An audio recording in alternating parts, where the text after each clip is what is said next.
Hi, this is Paul, Golden Gate Enterprises. We're up at another failed leaking waterproof tile deck, and unfortunately it's right where the deck meets the whole threshold system on these very large custom doors. And one of the failure points at this time is that this threshold system is 100% even with basically the threshold that's here. There's a very modest slope that comes down on here, but the water is migrating back underneath because there was probably never the appropriate flashing system put in underneath there.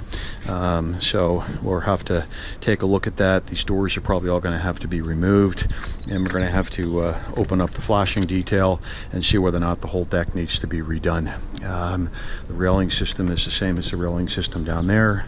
It's got a return over here. This is all siding.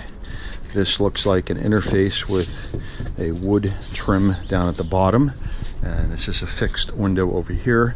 This happens to be about 10, 20, 25, about a 5-6 foot return there, and over here we've got a return that's probably about 10, 15 to 18 feet, and we got a width in here of about 12 or 14 feet on the dog leg that's in here. Okay, so this is Paul, Golden Gate Enterprises with a view, and let's see what's happening on the side, because the whole side needs to get stained. So this will require scaffolding from the neighbor's side in here, and access from their porch in order to get this portion of it.